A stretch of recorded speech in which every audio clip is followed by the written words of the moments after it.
Everyone, welcome to the show. I have a bunch of new details to share with you guys about Charlie Kirk's alleged assassin, Tyler Robinson.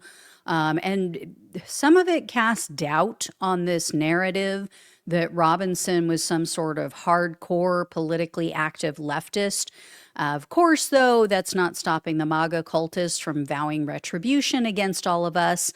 And in fact, Trump and several of his allies are either explicitly calling for violence against Democrats or they're going to incite violence with their vile statements about those of us on the left and their attitude. They're absolutely going to incite something. I can almost guarantee it. So I have all of those details as well. First up is the news about Robinson. So let me show you guys this. NBC spoke with 3 people who are familiar with the investigation into the shooting. And these people told the NBC that the investigators haven't been able to link Robinson to any left-wing groups. So one source said, quote, "Every indication so far is that this was one guy who did one really bad thing because he found Kirk's ideology personally offensive." And then they said that 2 other sources told NBC that it's likely or unlikely, that they're going to be able to charge Robinson with federal crimes because as you guys probably know, he's only charged right now with state crimes in Utah because he didn't travel out of the state to allegedly commit this murder. Also, they said, Kirk wasn't a elected official. He wasn't a federal officer. So it's very unlikely that they're going to be able to bring federal charges. Independent journalist Ken Klippenstein, I think he pronounces Klippenstein. Anyway, he also reported last week that Robinson's friends are disputing the characterization that the right is making of him or that the government's making of him, that he is some left-wing partisan actor. So take a look at this. This was his article from last week. Someone in Robinson's circle shared some of his online, meaning Robinson's online messages with Klippenstein. And they paint a portrait of someone who was online, but basically just liked to play video games, didn't really talk about politics at all. And one of his friends, one of Robinson's friends, who's known him since middle school, he spoke with Klippenstein, and he said that, let me bring this up for you guys. He said, quote, "It's been so terrible, and seeing it from an inside perspective is so frustrating. I think the main thing that's caused so much confusion is that he was always generally apolitical for the most part. That's the big thing. He just never really talked politics, which is why it's so frustrating." And then when Robinson's family, when Klippenstein asked this guy that asked Robinson's friend about Robinson's family and their portrayal of him as being left-leaning, the friend said, quote, "Their ideas are based on someone they didn't fully understand." And then this friend admitted to Klippenstein that, yes, Robinson is bisexual. Klippenstein said, do you know if his family accepted him? And he said, I don't really know. I don't even think that Robinson knew if they would accept it. So that's why he just kind of kept it on the down low. And then he told Klippenstein also, quote, "Obviously, he's okay with gay people and trans people having a right to exist, but also believes in the Second Amendment. To all of us, he just seemed like a simple guy who likes playing video games like Sea of Thieves, Deep Rock Galactic, and Helldivers 2, loved to fish and loved to camp. It really did seem like that's all he was about." Here's the thing.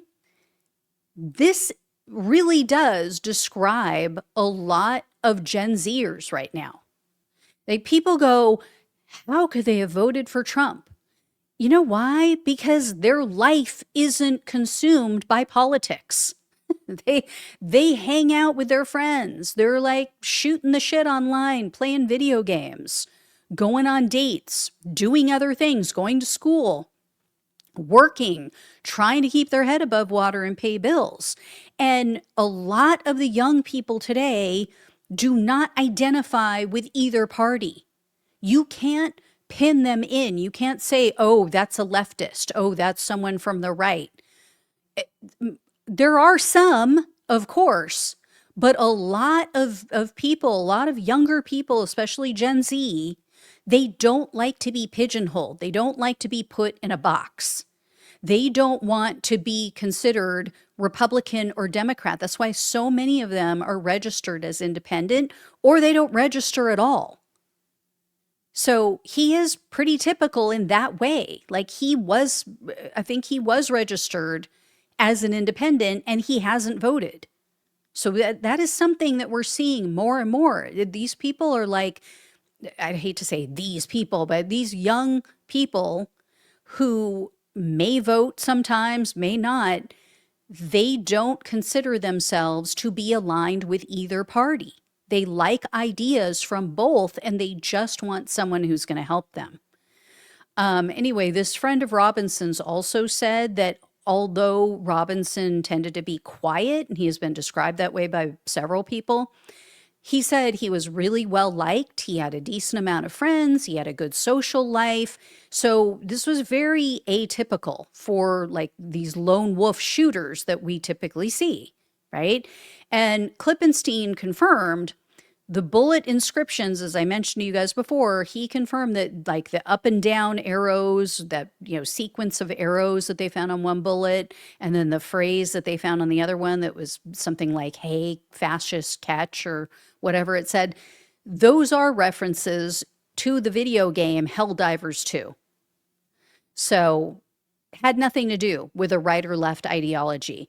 And then the only time Robinson posted about Trump, there were two times. So once was in 2019. He mentioned Trump getting impeached and did not show his cards. Like you couldn't tell from his post if he was for it or against it. And then there was a second time when a friend of his asked for his opinion on who might win the 2020 race. And the posts in Robinson's friends group weren't like the typical chats that you see with these shooters who turn out to be incels or radicalized outcasts. So, for example, 2 days after the shooting, one member of the group wrote in part, let me bring this up for you guys so you can see. He said, quote, regardless of the horrible actions that took place, we must take this moment to remember that God is a living and loving God who loves all his children. While Charlie Kirk's politics were not acceptable to some, I ask that we all say a prayer for him and his family during these confusing times. So, I mean, oh my gosh, they sound so scary, don't they? They sound like scary Antifa extremists saying to pray for his family. I mean, the caricature from the right is just ridiculous. And Klippenstein said most of Robinson's posts, you're not going to believe this, consisted of, quote, cat memes, weather updates, home improvement, and the odd Garfield reference.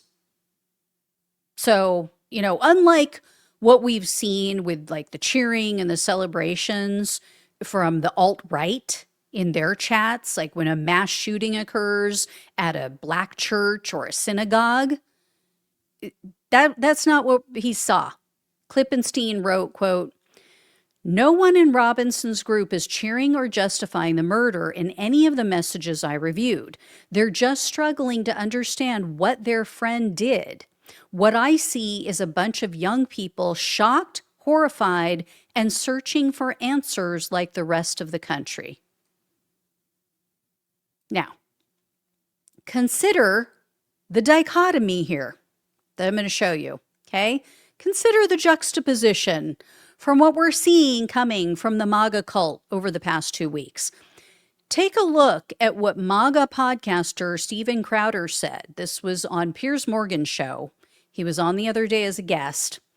Here is what he said in part. Advocating for lawful, maybe let me clarify, ruthless violence in defense of us and our own. So, yeah, I mean, right back at you, Crowder. We're calling for it as well. Ruthless defense of our own. Ruthless, violent defense of our own. And then he went on to claim that all of the political violence comes from the left.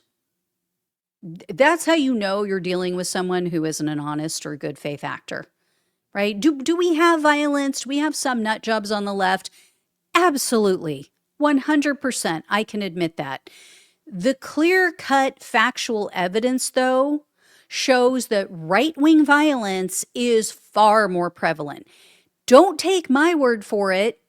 I pulled this up, so consider this report. This was issued by the conservative organization called the Cato Institute. And you guys know I shared that other report with you the other day. So take a look at this. This was a chart that they showed. This is the Cato Institute, which is uber conservative. This was published the day after Kirk was killed. For those on the podcast, it shows that only 2% of politically motivated violence is murder is committed by the left.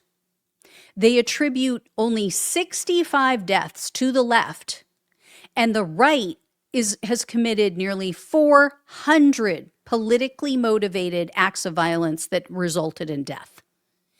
Islamists have the highest number. It's 3,000. What is it there? Is this the right one?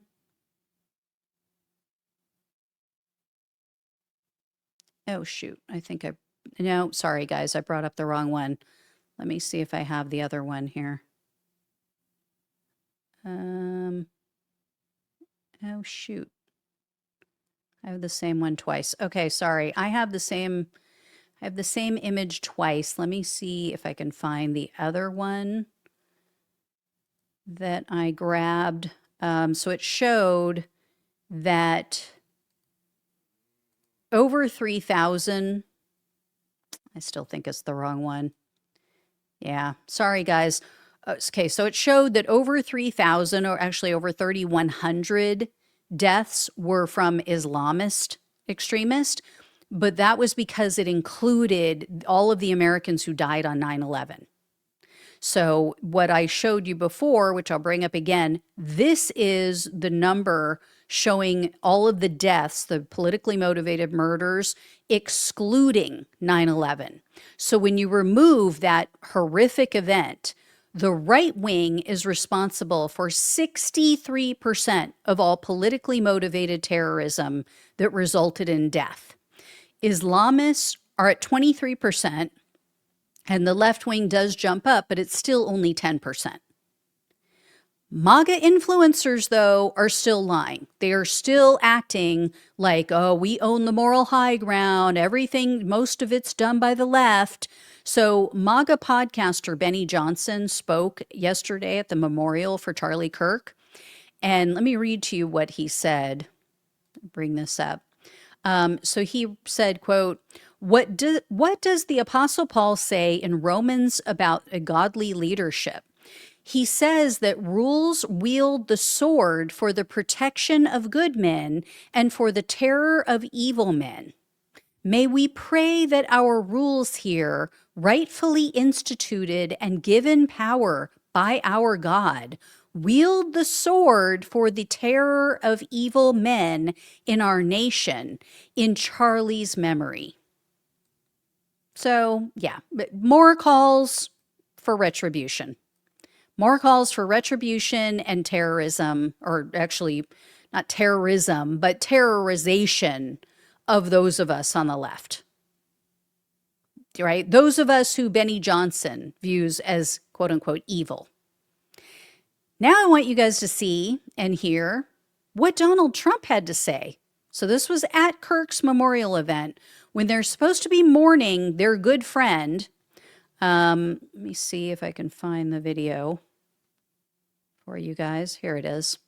A missionary with a noble spirit, and a great, great purpose. He did not hate his opponents. He wanted the best for them. That's where I disagreed with Charlie.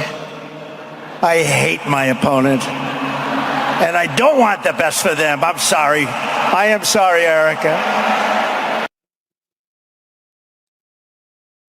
Imagine if Joe Biden said that. Imagine if Barack Obama had said something like that. So, yeah, he is the president of MAGA. He is not the president of the United States. As he said, he doesn't want the best for everyone. He doesn't want the best for the whole country, only the people who agree with him. That is one major difference between the far right and the far left. And I'm freaking sick to death of hearing even people on the left, even Democrats, say, oh, we've got our far left, that, they're extremists. Really? The far right is about me, me, me. The far right is about owning the libs. The far right is about destroying everything, taking people down, killing their enemies. The far left wants everyone to have health care.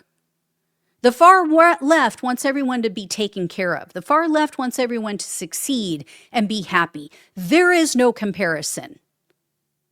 So anyway, the conspiracy theories continue to swirl.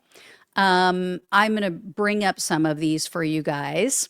So last week, I shared that Steve Bannon is questioning the legitimacy of the supposed text messages between Robinson and his roommate/boyfriend. Well, now other people on the right, other right-wingers, are also questioning this. So as you guys see here, Trump humpers Alex Jones and Eric Bolling, they were talking. Alex Jones went on Bolling's podcast, and Jones said that the supposed text messages sound like Chat GPT. And actually, I don't know if you guys saw this or heard about it, but some people actually put the text chain that was shared in the DOJ arrest memo, charging memo, I should say. They put that into an AI program, and even the AI program said, yeah, that sounds like it was written by AI. It doesn't sound legitimate. So, and people are totally mocking these text messages. They're saying, oh, this is awfully convenient, right? Awfully contrived. This is not how 22-year-olds typically text. And to be honest, they do sound bogus. They do sound like, they have like that Steve Buscemi, like, how do you do, fellow kids vibe, right? And do we really trust freaking Kash Patel and Pam Bondi to tell the truth, right? They wanted this to be a trans leftist related person so bad. And I see people saying, oh, yeah, well, this is a state matter. And, that means they're lying too. It's Utah. It's Utah, for God's sakes. I mean, do you really believe those Trump humpers are above lying? They're above fabricating evidence?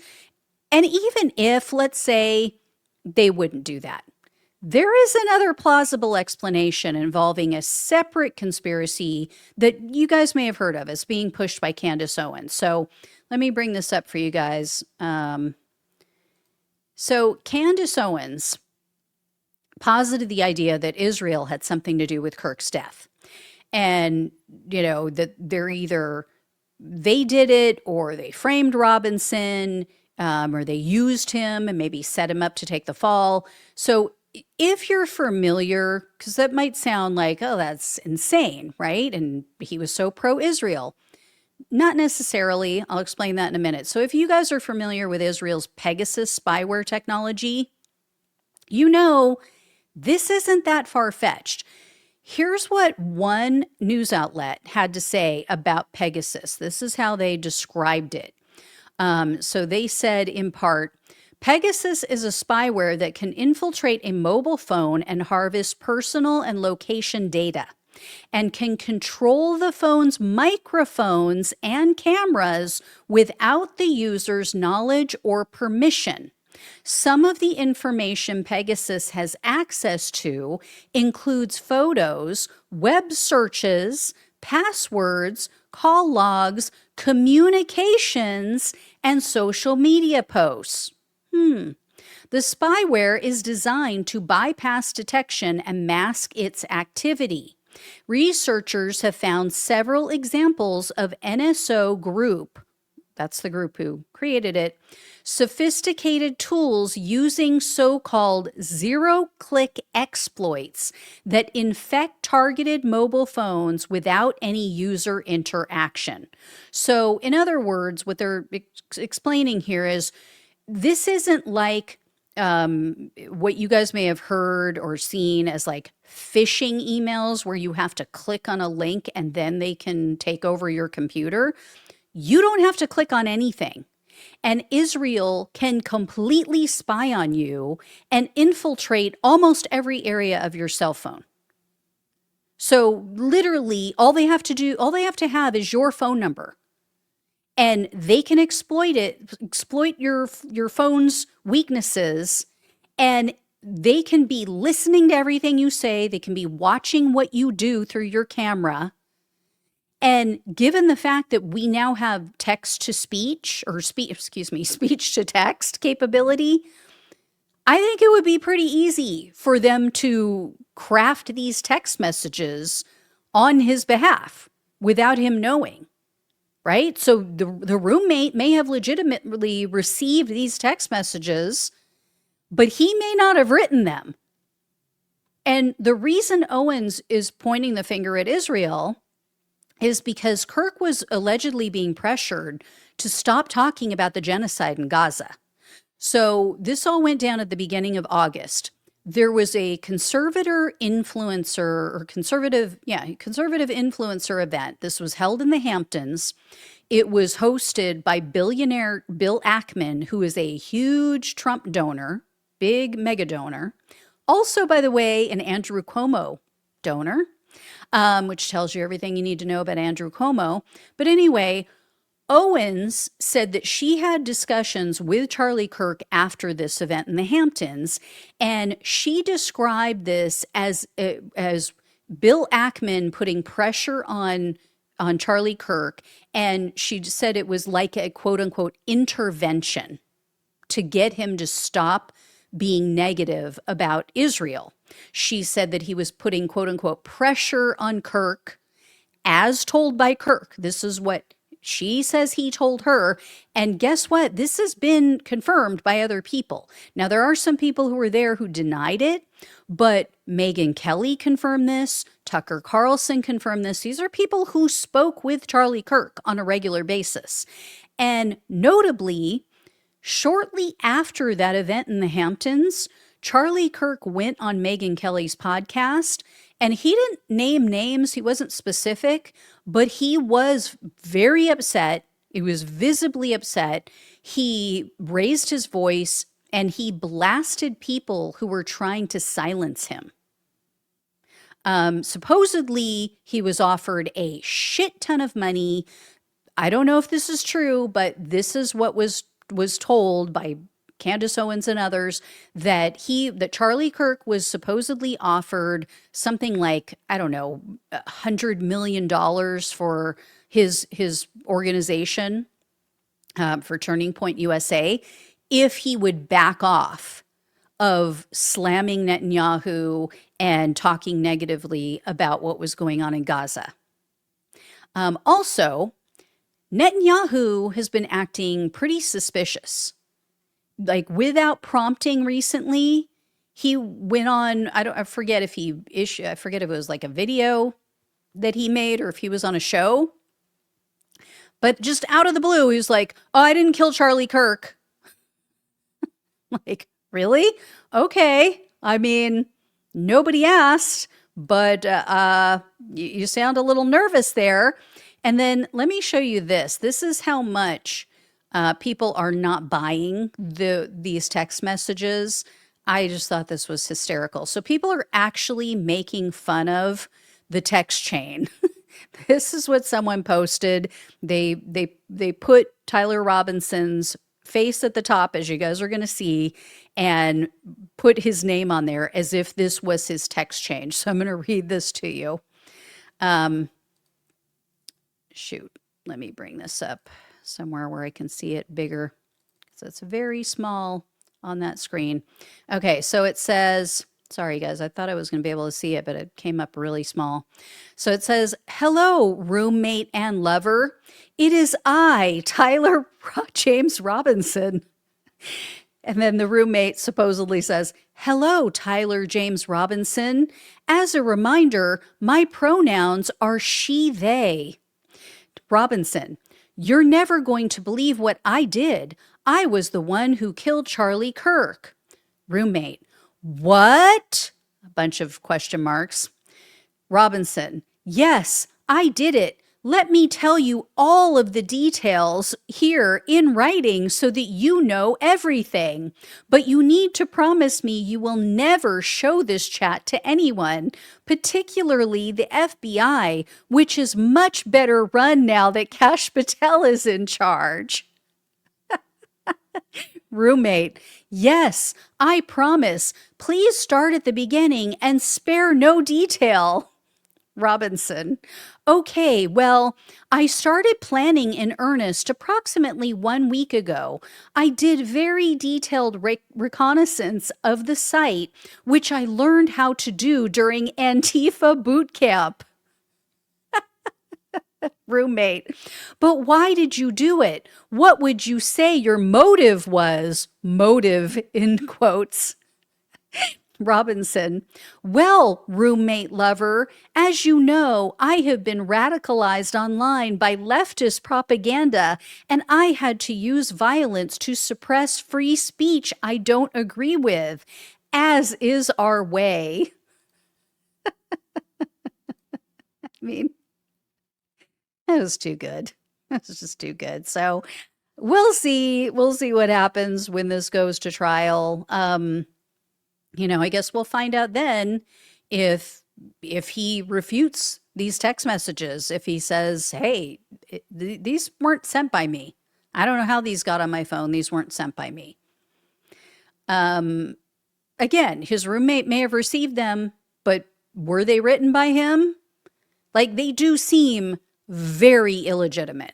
Like the whole thing of, "Hey, my old man is so MAGA now that Trump won, and, oh, my vehicle I left, blah, blah, blah." I mean, full words. Like if you were doing speech to text, then yeah, you would have full sentences with every word written out, nothing abbreviated. I mean, hell, I don't even write in full sentences. I don't even text people. And I'm way older than Tyler Robinson, but I don't write you, Y-O-U. I write the letter U. Okay? I mean, something is not adding up. But anyway, guys, not to say, I mean, it could be legitimate. Don't want to be a conspiracy theorist, so we'll see what happens, but very suspicious at this point. All right. Thank you all so much for watching and listening. Please like this video. Please share it with others. Please subscribe if you have not. If you can donate, it really, really helps to keep the show going. I greatly appreciate it. Love you all. Take care. Talk with you soon.